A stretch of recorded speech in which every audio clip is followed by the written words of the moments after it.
읽겠습니다. 시작. 주님은 나의 목자시니 내게 부족함 없어라. 나를 푸른 풀밭에 누이시며 쉴만한 물가로 인도하신다. 나에게 다시 새 힘을 주시고 당신의 이름을 위하여 바른 길로 나를 인도하신다. 내가 비록 죽음의 그늘 골짜기로 다닐지라도 주님께서 나와 함께 계시고 주님의 막대기와 지팡이로 나를 보살펴 주시니 내게는 두려움이 없습니다. 주님께서는 내 원수들이 보는 앞에서 내게 잔치상을 차려주시고 내 머리에 기름을 부으시어 나를 귀한 손님으로 맞아주시니 내 잔이 넘칩니다.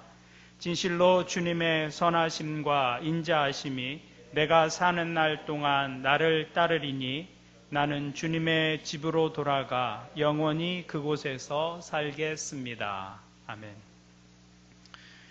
시편 23편은 다윗의 대표적인 시입니다. 시편 전체에서도 가장 잘 알려진 시이기도 하죠.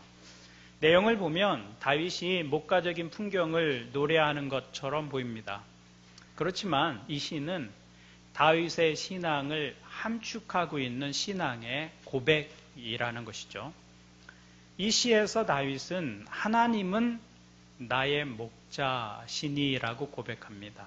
이것은 자기 스스로를 양으로 자처하는 고백입니다.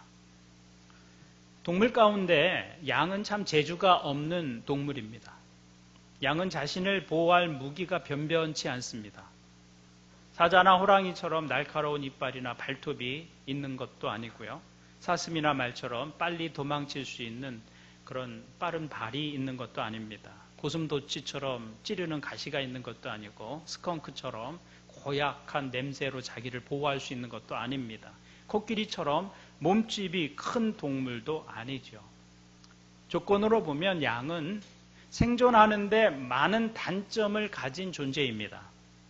그런데 양의 이런 문제는 단 하나만 있으면 완벽하게 해결이 된다는 겁니다. 그것이 무엇입니까? 그것은 목자라는 것입니다. 목자. 목자만 있으면 됩니다. 양의 운명은 전적으로 목자에게 달려 있습니다. 그래서 양에게 있어서 선한 목자를 만난다는 것은 가장 큰 축복이 될 것입니다. 우리가 아는 대로 다윗은 목동이었습니다. 목자의 삶을 경험으로 아는 사람이었다는 것이죠. 그는 양의 운명이 어떤 목자를 만나느냐에 따라서 결정된다는 것을 아는 사람입니다. 어떤 양은 게으른 목자 아래서 힘든 삶을 살 수 있습니다. 성실하지 않은 목자 아래서 어떤 양은 필요한 것을 충분히 공급받지 못하는 경우도 있습니다. 그러나 어떤 양은 선한 목자 아래서 풍성한 삶을 삽니다. 책임 있는 목자 아래서 안전을 누리고 보호함을 받습니다. 그런 목자를 만나는 것은 양에게는 가장 큰 축복이 될 것입니다. 그런데 다윗은 지금 그 경험을 가지고 이렇게 고백하는 것입니다. 주님은 나의 목자시니 내게 부족함 없어라. 자기의 경험을 담은 고백인 것이죠. 주님은 나의 목자시니 이렇게 고백하는 순간 나의 운명이 달라진다는 것을 아는 것입니다. 다윗은. 그 순간부터 하나님께서 나를 책임져 주시는 관계가 형성되는 것입니다. 주님은 나의 목자시니 라고 고백하는 순간 하나님께서 내 삶을 책임져 주시는 관계가 형성되는 것이죠. 그래서 이 고백에 이어지는 다윗의 결론이 무엇입니까? 내게 부족함 없어라. 삶의 필요와 요구들이 목자 되신 하나님을 통해서 채워지고 충족되더라 라는 고백인 것입니다. 시편 1편의 표현을 빌리면 시냇가에 심겨진 나무처럼 가뭄에도 시들거나 마르지 않는다 라는 고백이 되는 것입니다. 다윗이 이렇게 고백할 수 있는 이유는 하나님께서 그의 목자가 되어 주셨기 때문입니다. 그런데 다윗이 내게 부족함이 없다고 고백했던 그 상황은 그가 원하는 모든 것을 가질 수 있는 그런 상황은 아니었습니다. 학자들은 시편 23편이 다윗 왕이 아들 압살롬에게 쫓겨 피난 생활을 할 때 기록된 것이라고 보고 있습니다. 이 고백은 왕궁에서 모든 것을 누리면서 살 때 고백한 내용이 아닙니다. 광야를 도피할 때의 고백입니다. 다윗이 압살롬을 피해서 압살롬이 반역을 일으키잖아요. 그래서 급하게 왕궁을 빠져나와 도피합니다. 그때 그가 머리로 얼굴을 가리고 맨발로 도피했다라는 기록이 있어요. 그렇게 시작된 도피 생활이 얼마나 힘들었겠습니까? 그런데 다윗은 그런 상황에서도 내가 부족함이 없다고 고백합니다. 그 이유는 무엇입니까? 하나님께서 나의 목자가 되어주셨기 때문에. 그래서 하나님은 다윗의 필요를 채워주셨고 다윗을 안전하게 지켜주셨습니다.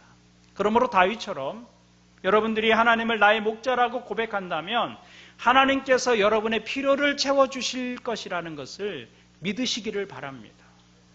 하나님은 나의 목자시니 내게 부족함이 없어라가 맞는 문장입니다.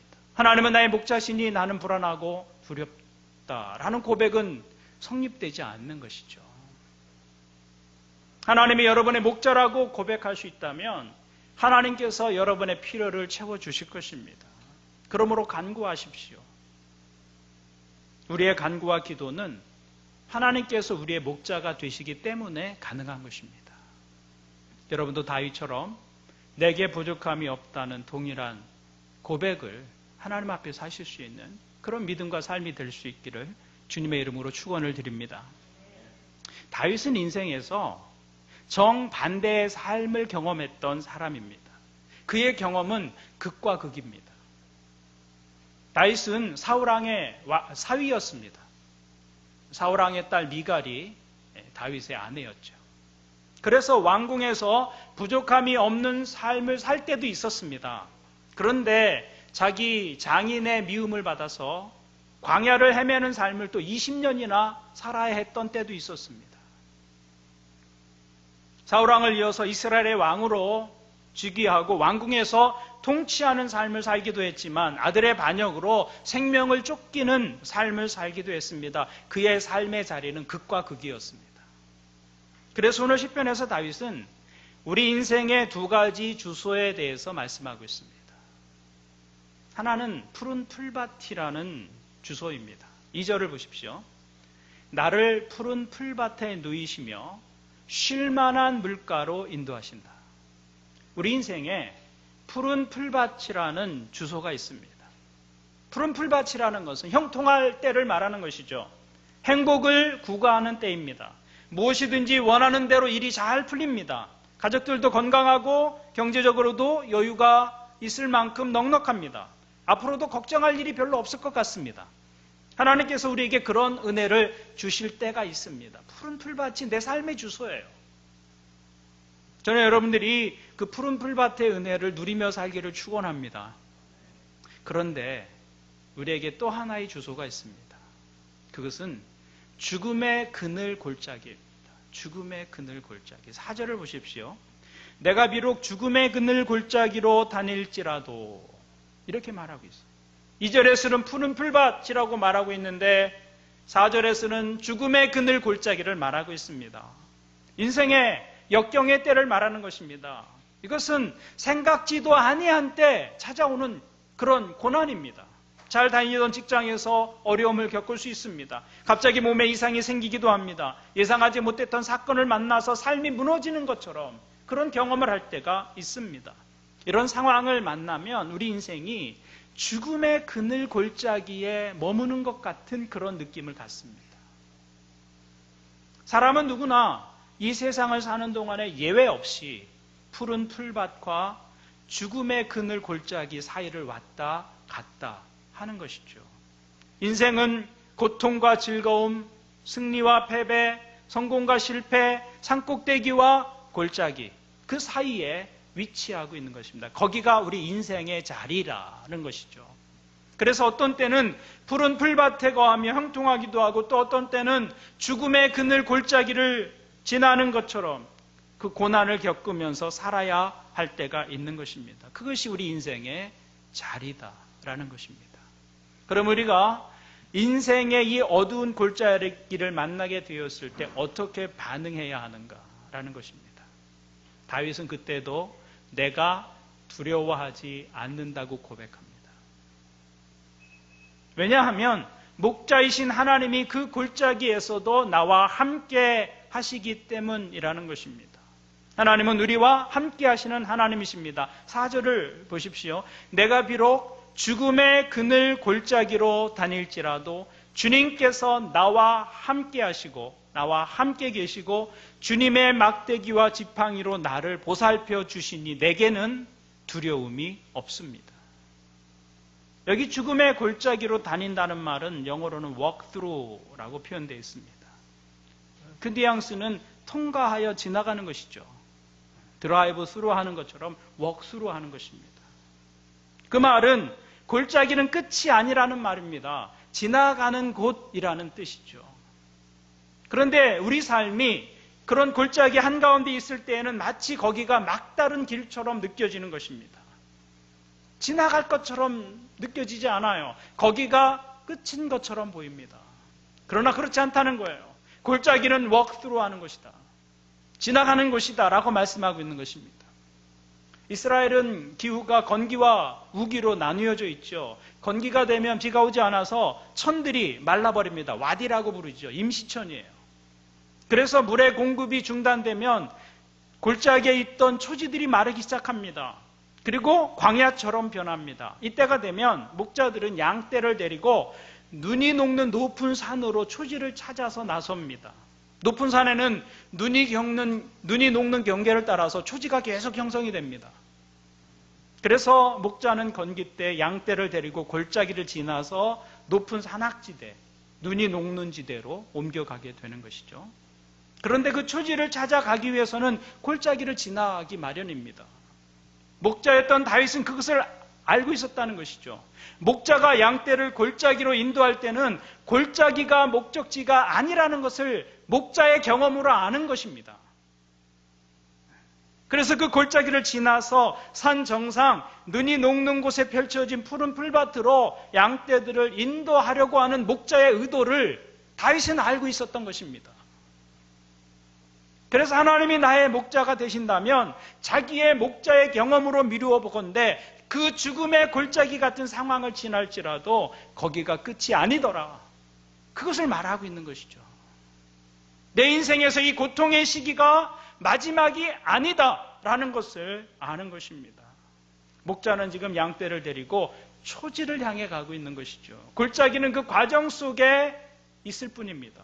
다윗은 지금 그것을 생각하고 있는 것이죠. 지금은 비록 아들 압살롬의 반역으로 인해 쫓겨다니는 신세이지만 이것이 끝이 아니다. 그러므로 인생에서 거친 들을 만났을 때, 죽음의 골짜기와 같은 험한 때를 만났을 때 그것이 마지막이 아님을 알라고 다윗은 자기의 목자의 경험을 통해서 우리에게 말해주고 있는 것이죠. 그 여정이 아직 끝나지 않은 것입니다.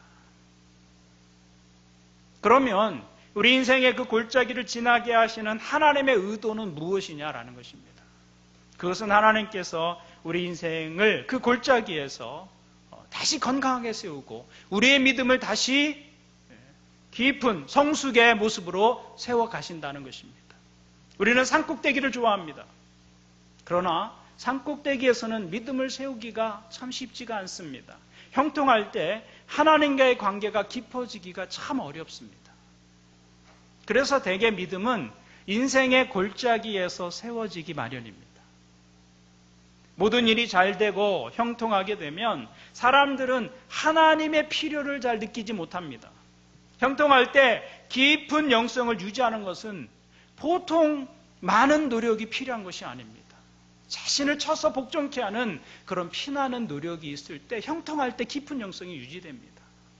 그런데 인생의 어두운 골짜기를 만나게 되면 그때는 누가 시키지 않아도 기도의 무릎을 꿇게 됩니다. 하나님을 찾습니다. 인간은 위기와 위험 앞에서 진지해집니다. 그 위기 속에서 하나님을 만나고 싶어 합니다. 그분의 인도하심을 구하고 받기를 원합니다. 그래서 우리의 믿음은 골짜기를 지나면서 강해지는 것을 볼 수 있습니다. 하나님에 대한 경험이 그 골짜기를 지나면서 새로워지는 것을 알게 됩니다. 그러므로 우리가 인생의 고난이나 어려움을 만날 때 그 고난은 우리 영혼을 위한 기회가 된다는 것입니다. 우리의 믿음이 견고히 세워지는 기회가 되는 것입니다. 그것이 고난의 골짜기를 지나게 하시는 하나님의 의도이고 목적입니다. 중요한 것은 그 골짜기는 목자가 의도한 마지막 목적지가 아니다라는 것입니다. 지나는 곳입니다. 그 골짜기를 지나면 푸른 풀밭이 기다리고 있습니다. 성경에 나오는 믿음의 사람들을 보십시오. 그들은 모두 인생의 깊은 골짜기를 지났던 사람들이었습니다. 그러나 그들은 그 골짜기에서 삶을 마치지 않았습니다. 하나님은 그들의 인생을 골짜기를 지나 산 정상으로 인도하셨습니다. 모세를 보십시오. 애굽의 왕자로 있다가 그의 인생의 한순간에 살인자로 전락하고 도망자로 전락해버립니다. 그래서 미디안이라는 곳, 그 광야에서 아무도 모르게 목자로 살아가게 됩니다. 그러나 모세의 이야기는 거기서 끝나지 않습니다. 그 골짜기를 지나게 하신 하나님의 목적은 이스라엘의 지도자로, 출애굽의 지도자로 모세를 세우는 것이었습니다. 그 골짜기는 지나는 것이었죠. 요셉을 생각해 보십시오. 요셉은 억울하게 애굽의 종으로 팔립니다.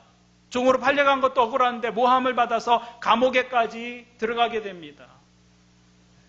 낯선 땅에, 낯선 나라에 노예로 팔려갔는데 거기서 감옥에까지 가게 되었다.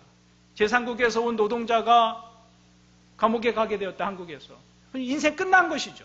무슨 소망이 있겠습니까? 그런데 요셉의 이야기는 거기서 끝나지 않습니다. 요셉의 생애는 죄수의 옷을 입고 끝나지 않았습니다. 그는 거기에서 나와서 왕이 입는 왕의 옷을 입고 애굽을 다스리는 총리가 되었습니다. 죄수의 옷이 끝이 아니라 하나님은 그에게 총리의 옷을 준비하고 계셨습니다. 죄수의 옷은 지나는 과정 속에 있었던 것이죠. 바로 이것이 우리 인생의 골짜기에서 우리 주님께서 우리에게 행하시는 모습이다. 여러분, 요즘 여러분의 삶이 골짜기와 같다, 그렇게 느끼시는 분이 계십니까? 삶의 환경이나 진행하고 있는 계획이 마치 거친 들을 지나는 것처럼 그렇게 느끼시는 분들이 계신다면 목자이신 하나님을 신뢰할 수 있기를 바랍니다. 하나님이 나의 목자가 되신다면 이때가 끝이 아니다라는 것입니다. 그분은 그 골짜기를 지나게 하실 것입니다. 우리의 삶은 고난과 눈물에서 끝나지 않을 것입니다. 우리의 인생은 절대로 비극으로 끝나지 않습니다. 우리 목자이신 하나님은 그 골짜기를 지나서 하나님께서 의도하신 것으로 우리 인생을 인도하여 주실 것입니다. 그러므로 낙심하지 마시라 라는 것이 다윗의 권면인 것이죠. 하나님께서 그 골짜기에서 여러분과 함께 하신다. 4절을 다시 보십시오. 내가 비록 죽음의 그늘 골짜기로 다닐지라도 주님께서 나와 함께 계시고 주님의 막대기와 지팡이로 나를 보살펴 주시니 내게는 두려움이 없습니다. 다윗의 고백이 무엇입니까? 우리는 인생의 골짜기를 결코 홀로 통과하지 않는다는 것입니다. 여러분, 인생의 어두운 날을 여러분 혼자서 통과하지 않게 될 것입니다. 하나님께서는 내가 너와 함께 하겠다. 나는 임마누엘, 함께하는 하나님이다 라고 말씀해 주셨기 때문입니다. 하나님은 우리가 골짜기를 지날 때 우리와 함께 하시며 친히 우리의 손을 잡고 걸어가시는 분이 되신다. 고난의 시기에 하나님은 그 사람과 가장 가까이에 계신다는 것입니다. 아이들이 아플 때 엄마는 아이 곁을 떠나지 않습니다.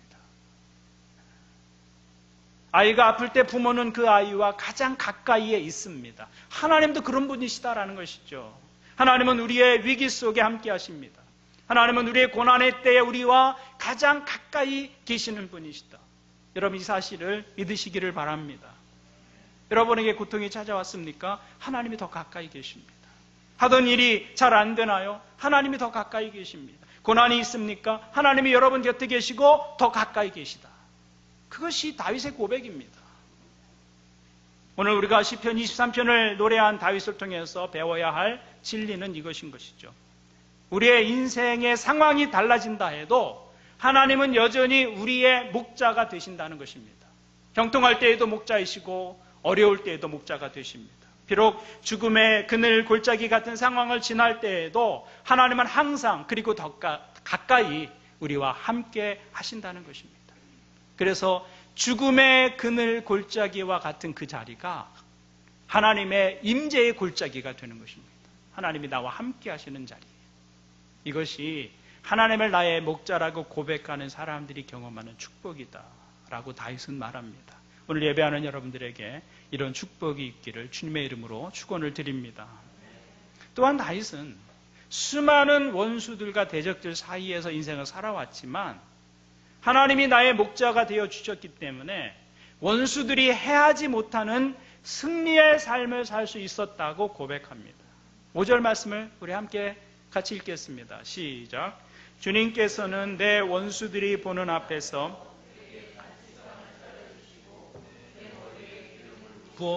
나를 귀한 손님으로 맞아주시니 내 잔이 넘칩니다. 다윗은 주님께서 내 원수들이 보는 앞에서 잔치상을 차려주셨다고 말합니다. 그래서 원수들이 자신을 해하지 못했다는 것입니다. 도대체 하나님이 베푸시는 잔치상이 어떤 의미가 있기에 원수들이 우리를 해하지 못한다는 말씀일까요? 주님께서 내게 상을 차려주신다는 말씀은 내가 하나님과 한 상에서 음식을 먹고 교제하는 것을 의미합니다. 그것은 곧 하나님께서 나를 당신의 한 가족으로 내 원수들 앞에서 인정해 주신다는 의미입니다. 시편의 기자 다윗은 내 원수들이 보는 앞에서라고 말합니다. 우리의 삶을 해하려는 원수가 한둘이 아니라는 고백이에요.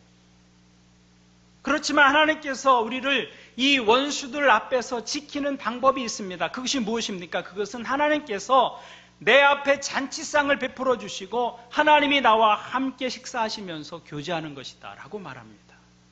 원수들이 나를 해하려고 우는 사자와 같이 나를 향해 달려들려고 합니다. 그런데 그 원수들이 나를 해치기 위해서 나를 향해서 막 달려왔는데 내가 누군가와 식탁에 앉아서 먹고 교제하는 것을 보게 됩니다. 그런데 가까이 와서 보니까 나와 함께 식사하시는 분이 만군의 하나님 여호와이셨다는 것입니다.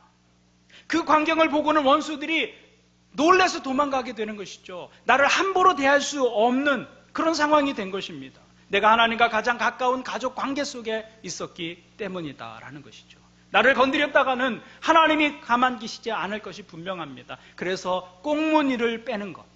다윗은 지금 그런 이미지를 시편 속에 담아내고 있는 거예요. 여러분 그럴 리가 없지만 제가 삼성에 다니는데 이 반응은 뭐죠? 여하튼 삼성을 다닌다고 생각해 보세요. 이재용 부회장이 점심때마다 저를 찾아오는 거예요. 그것도 직접 음식을 사가지고 와서 내 앞에 그 상을 차려주고 저와 함께 거기서 단둘이서 식사하고 웃고 떠들고 교제하다가 돌아간다고 한번 생각해 보십시오. 시간만 나면 나를 찾아와요.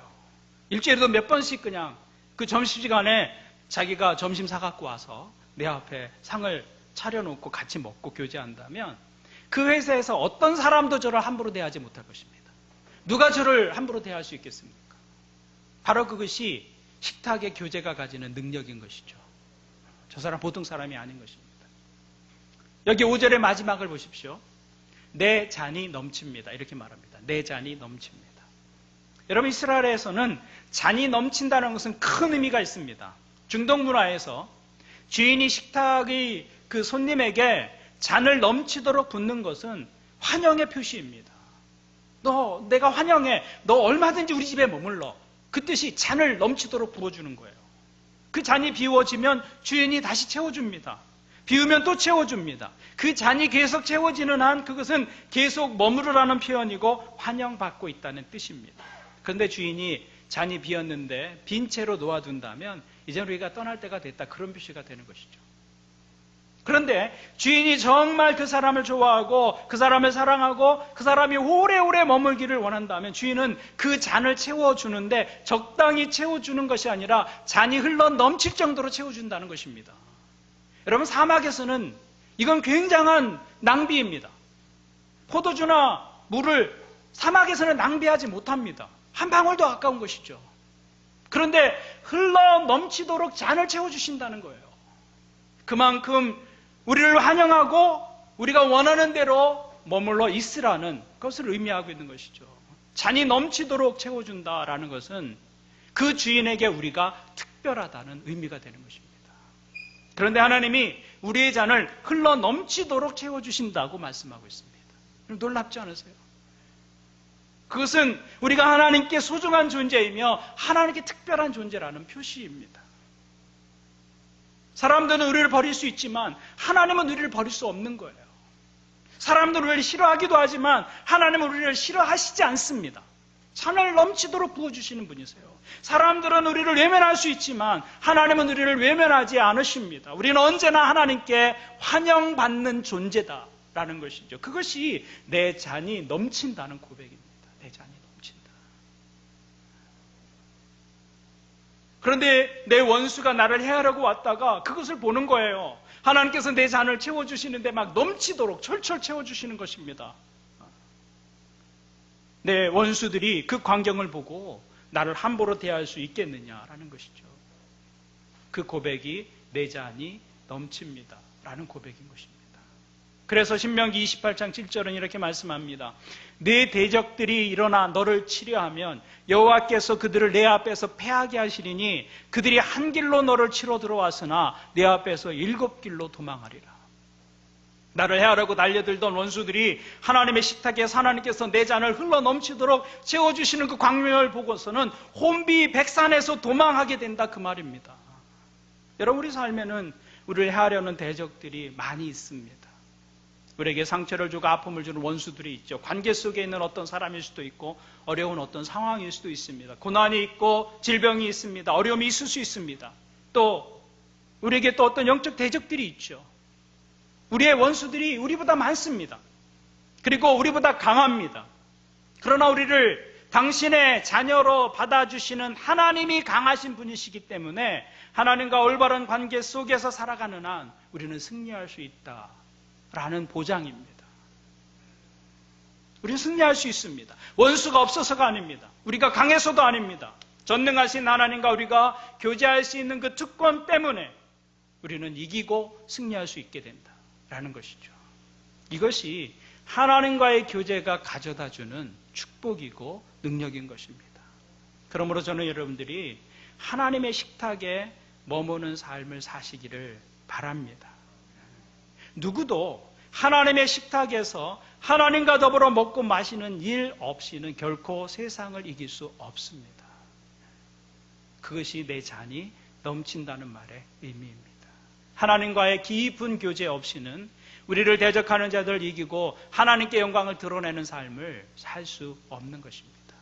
승리의 비결은 하나님께 있습니다. 하나님과의 교제가 우리의 능력입니다. 우리가 하나님과 함께 한 상에서 먹고 마시고 교제하는 것을 보면 원수들이 한 길로 왔다가 7길로 도망할 것이다. 이렇게 말하고 있는 것이죠. 이 예배가 하나님과 함께하는 식탁의 교제인 것입니다. 그러므로 하루를 시작하면서 여러분들이 하나님 앞에 머물고 그 하나님과 함께 시간을 보내는 것을 소중히 여길 수 있기를 바랍니다. 말씀을 펴고 하나님의 식탁 속으로 들어가는 것입니다. 그 말씀을 통해 하나님이 나와 함께 먹고 마시는 영적인 삶을 사는 것입니다. 그러면 대적이 우리를 하려고 왔다가도 놀라서 달아나게 될 것이다. 고난이 우리를 해치지 못할 것이다. 상처가 우리를 넘어지게 하지 못할 것이다 라고 말하고 있는 것입니다. 우리의 힘은 전능하신 하나님과의 교제 속에서 나오는 것이기 때문입니다. 그것이 하나님을 나의 목자라고 고백하는 사람들의 삶의 모습이라고 다윗은 말합니다. 이런 승리의 삶이 하나님을 목자로 고백하고 예배하는 여러분의 삶에 매일 아침 하루를 시작하기 전에 말씀을 펼치고 하나님의 식탁에서 하나님과 교제하는 삶을 통해 하루를 시작하는 여러분의 삶 속에 있기를 주님의 이름으로 축원을 드립니다. 아멘. 기도하시겠습니다. 우리 함께 기도하겠습니다. 말씀을 가지고 다윗은 하나님을 나의 목자라고 고백합니다. 그 고백의 결론은 내게 부족함이 없다는 것이었습니다. 삶에 부족함이 있으십니까? 목자 되신 하나님께 구하십시오. 하나님은 우리의 필요를 공급하시는 분이십니다. 구하는 자에게 주신다고 약속해 주셨습니다. 그러므로 담대하게 구하고 하나님께 말씀드리는 삶을 사실 수 있기를 바랍니다. 또한 하나님과 함께 먹고 마시는 교제의 삶을 살아가시기를 바랍니다. 그것이 하나님께서 원수들 앞에서 우리를 보호하시고 이기게 하시는 방법입니다. 우리가 하나님과 함께 먹고 마시는 존재라면 세상에서 우리를 대적할 존재가 없습니다. 우리의 힘은 하나님과의 교제 속에서 나오는 것입니다. 그러므로 여러분의 결심을 하나님께 말씀드리시기를 바랍니다. 하나님과 교제하는 삶을 살겠습니다. 하루를 시작하면서 말씀 속에서 하나님과 교제하는 삶을 살겠다고 결심해 보십시오. 기도하면서 하루를 마무리하겠다고 결심해 보십시오. 어려움이 여러분을 해하지 못할 것입니다. 상처가 여러분을 넘어지게 하지 못할 것입니다. 그 승리의 삶을 살게 해달라고 우리 하나님께 나아가서 한 목소리로 같이 기도하시겠습니다. 하나님 아버지, 주님은 나의 목자가 되십니다. 다윗의 고백이